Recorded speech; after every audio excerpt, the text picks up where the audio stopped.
Hello guys, இந்தியாவோட semi-final hopes வந்து இன்னும் அலைவா இருக்கு.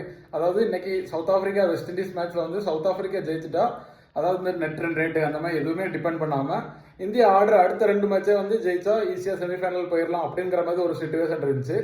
சவுத் ஆப்பிரிக்கா டாஸ் வின் பண்ணி பவுலிங் பண்ணாங்க. எப்பா வெஸ்ட் இண்டீஸ் ஸ்டார்ட் பண்ணாங்க, மொதல் ஓவரே வந்து கேசவ் மகாராஜ் வந்து 17 ரன் அடிச்சிட்டாங்க. 2 ஓவருக்கு வந்து ஒரு 30 கிட்ட இருந்தாங்க. நம்மளும் எப்பா இந்தியன் ஃபேன்ஸ் எல்லாம் பார்த்துட்டு இருந்தவங்களாம் ரொம்ப ஃபீல் பண்ணியிருப்பாங்க.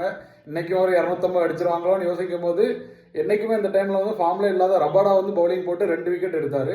வெஸ்ட் இண்டீஸ் இன்னும் அவங்க இன்டென்ட்டை விடாம வர போறவங்களாம் சுத்திட்டு இருந்தாங்க. அப்படியே வரிசை ஒவ்வொரு ஓவர்லையும் லிட்டரலி விக்கெட் விடுற மாதிரியே இருந்துச்சு. அவங்களும் 6 up 4ன்னு அப்பப்போ அடிச்சுட்டே இருந்தாங்க. ஒரு 80 யார்டுக்கு வந்து 7 விக்கெட் போயிருச்சு. சரி 120க்கு ஆல் அவுட் ஆயிடுவாங்க அப்படின்னு பார்க்கும்போது வந்து ரொமாரியோ ஷெப்பர்டும் ஹோல்டர் வந்து நல்ல ஒரு பார்ட்னர்ஷிப் போட்டு 176 அடிச்சாங்க. ஏன்னா இந்தியா கூடயும் வந்து சவுத் ஆப்பிரிக்கா இதே மாதிரி ஒரு 180 கிட்ட தான் அடிச்சிருந்தாங்க. இந்தியா வந்து சேஸ் பண்ண ரொம்ப கஷ்டப்பட்டாங்க.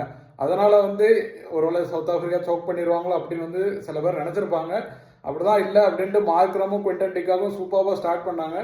மார்க்ரம் வந்து எல்லாமே கிளாசிக்கல் ஷாட் சூப்பராக ஆடினார். ஸ்ட்ரைக் ரேட் 180ல் ஆடிட்டு இருந்தாரு. குவிண்டன் டிகாக் ஃபர்ஸ்ட் கொஞ்சம் ஸ்லோவாக ஸ்டார்ட் பண்ணா, அதுக்கப்புறம் வந்து நல்ல ஸ்ட்ரைக் ரேட்டில் ஆட ஆரம்பிச்சிட்டாரு. அதுக்கப்புறம் அவங்க வந்து எந்த ஒரு கஷ்டமும் படாமல் ஒரு விக்கெட் தான் போயிடுச்சு. ஈஸியாக வந்து ஒரு 16 ஓவர்லேயே சம்திங்லேயே வந்து மேட்சை முடிச்சுட்டாங்க.